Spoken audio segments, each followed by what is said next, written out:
This video is on the PTE listening task, multiple choice, multiple answer. For this task, you'll hear a lecture. You'll have 2 or 3 of these per test. You'll have 60 to 90 seconds in which to listen to the lecture, and then you'll have to choose at least 2 options from 5 options available.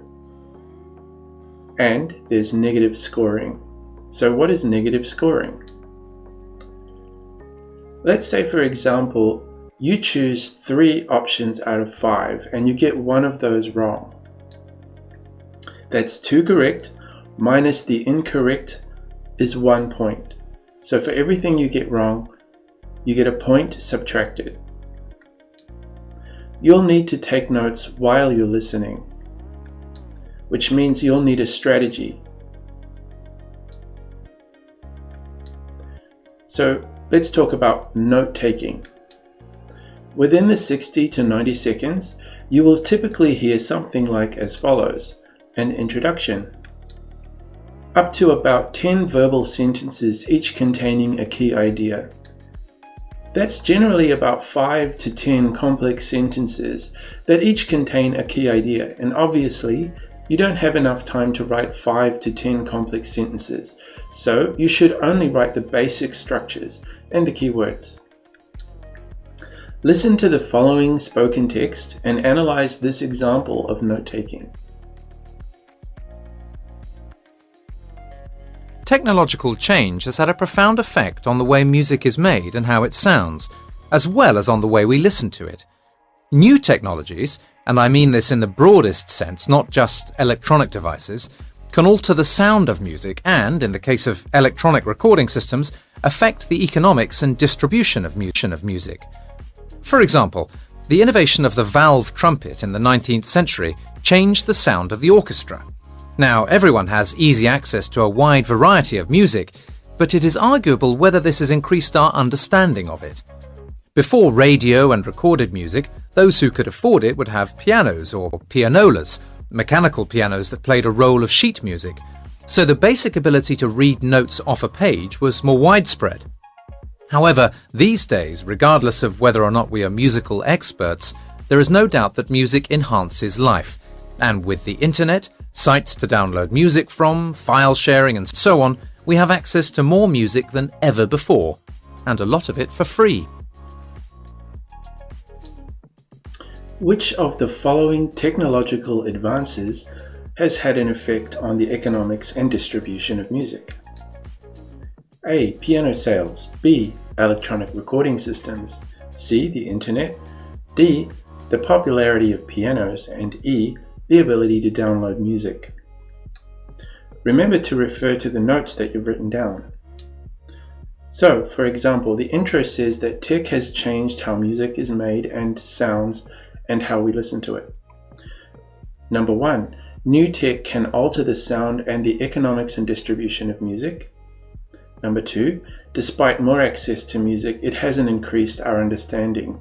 Before radios, people had instruments, so the ability to read music was more widespread. And the conclusion, however, there is no doubt music enhances life. With internet, we have access to more music now, and a lot of it is for free. So it looks like the green areas. Number 1, new technology can alter the sound and the economics and distribution of music relates to the question. And also 3, with the internet, we have access to more music now, and a lot of it is for free. So the question again, which of the following technological advances has had an effect on the economics and distribution of music? A. Piano sales. B. Electronic recording systems. C. The internet. D. The popularity of pianos. And E. The ability to download music. I'm going to choose B, C, and E based on the audio and my notes. Okay, listen to another example of a spoken text and analyze this example of note-taking. There are 2 main reasons why parents decide to educate their children at home. Either they dislike schools on principle, however odd those principles might be, or they don't believe their local schools provide an adequate education or the right sort of education for their children. If someone decides to teach their child at home, either by themselves or by employing a teacher, they have to convince their local education authority, LEA, that the teaching provided is satisfactory. Schedules, lesson plans and book lists must be shown, and it must also be demonstrated that the child is in fact learning and that they have adequate opportunities for physical education and meeting other children. Furthermore, while there is no formal assessment, officers from the LEA will come and inspect what is being done and look at the child's exercise books.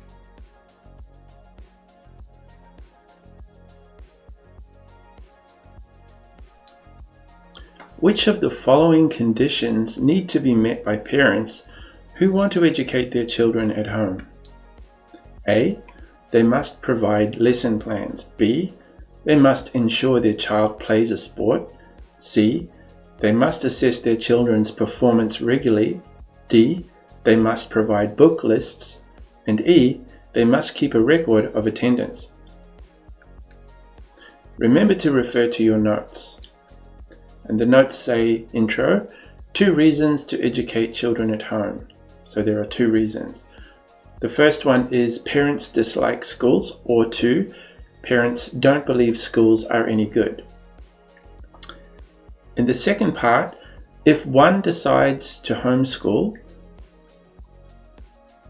they have to convince local education providers, that's the parents have to convince local education providers that they can actually do the job, and schedules, lesson plans and book lists must be shown to the education providers.